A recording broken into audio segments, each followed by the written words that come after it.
यहाँ PG college Jind में 3 दिन से ये एनसीसी का कैंप चल रहा है और ये एनुअल ट्रेनिंग कैंप होता है हमारा बच्चों का।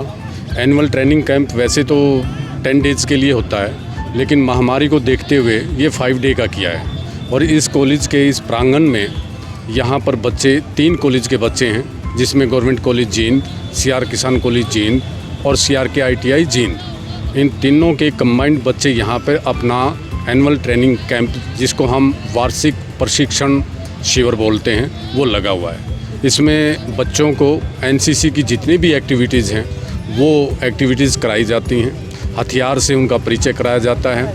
और इस कैंप को छोटा किया गया है क्योंकि 10 डेज़ होता है। बी और सी सर्टिफिकेट के बच्चे जिनको एग्ज़ाम में आगे अपीयर होना है मार्च में, उनके लिए एक एनुअल ट्रेनिंग कैंप साल में कंपलसरी होता है। ये उसी का एक पार्ट है। हमारी जो बटालियन है 15 हरियाणा जींद, जिसके सीओ हैं हमारे जयंत घोष जी, कर्नल जयंत घोष जी, उनकी देखरेख में ये कैंप का आयोजन किया जा रहा है। और हमारी बटालियन की वैसे ये कंबाइंड कैंप होता है, लेकिन अब की बार महामारी को देखते हुए इसको 4 जगह डिवाइड किया गया है, जींद में, नरवाना में, गोहाना में और सभीतों में, जहाँ पर हर जगह वहाँ के लोकल जितने भी इंस्टीट्यूट के एसडी और एसडब्ल्यू जो कैडेट्स हैं वो इसमें भाग ले रहे हैं।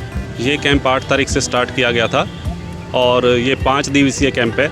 जो सी सर्टिफिकेट के एग्ज़ाम के लिए इसका समय 5 दिन का रखा गया है, और जो बच्चे जिन्होंने बी सर्टिफिकेट के एग्ज़ाम में अपीयर होना है उनके लिए 3 दिन का कैंप रखा गया है। नॉर्मली ये जो कैंप होता है ये 10 दिन का होता है, बट इस बार कोरोना की वजह से डायरेक्टरेट की तरफ से इस कैंप का जो दिन है वो 10 दिन की बजाय केवल 5 दिन का ही रखा गया है।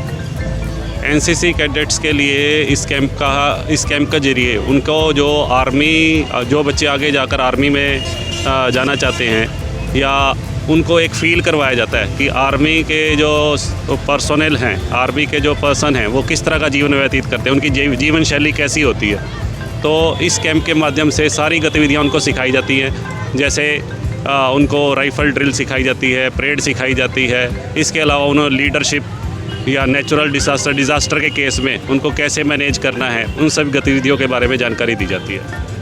कल को उनका आपदा प्रबंधन के विषय में, आपदा प्रबंधन, अगर मान लीजिए कोई नेचुरल डिज़ास्टर हो जाता है, कोई भूकंप आ जाता है, तो उस केस में कैसे लोगों तक राहत सामग्री पहुंचानी है, कैसे लोगों की सहायता करनी है। एक्चुअल में जो एनसीसी है उसको सेकंड लाइन ऑफ डिफेंस माना जाता है। यहाँ पर हमारे कॉलेज में जो इस टाइम जो कैंप चल रहा है, इस कैंप में 3 कॉलेजेस के बच्चे पार्टिसिपेट कर रहे हैं। एक राजकीय जो हमारा कॉलेज है, राजकीय कॉलेज जींद हो गया, एक हमारा सीआर छोटू राम किसान कॉलेज है, और तीसरा सीआरके आईटीआई कॉलेज है।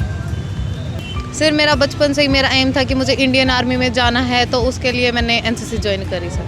सर बहुत कुछ नया सीखने को मिल रहा है। यहाँ हमें फायरिंग करने का भी मौका मिला, और आर्मी पर्सन जैसे रहते हैं एकदम उनकी तरह, जैसे वो रहते हैं एकदम उनकी तरह से ही हमें रहने का मौका मिल रहा है कि उनका जो लाइफ स्टाइल है पूरा हम उस तरीके से ही रहते हैं। दिक्कतें तो सर थोड़ी बहुत कोने छिल जाती हैं, बाकी नहीं सर, फिजिकली तो ऐसे कोई दिक्कत नहीं है, बाकी इंजॉयमेंट वाली चीज़ें हैं। सर जुनून तो सर हमारे मन में बस वही रहता है कि मुझे इंडियन आर्मी में जाना है, तो उसके लिए जितना बेस्ट हो सकता है तो मैं अपने अभी से पहले ही अपना बेस्ट दे के चल रही हूँ। पढ़ाई के साथ साथ एनसीसी चल रही है, पढ़ाई में कोई दिक्कत तो नहीं है? नहीं सर, वो टाइम मैनेजमेंट अपने अकॉर्डिंग करना होता है कि किस टाइम हमें क्या करना है, तो टाइम मैनेजमेंट के अकॉर्डिंग कुछ प्रॉब्लम नहीं आ रही है। एनसीसी में आकर के एक रियल सोल्जर की तरह रहने का लिए हमें मौका मिला है, और इसे ऐसे ही बरकरार रखने के लिए अब हम आगे ज्वाइन करेंगे आर्मी को और इसे पूरा करेंगे।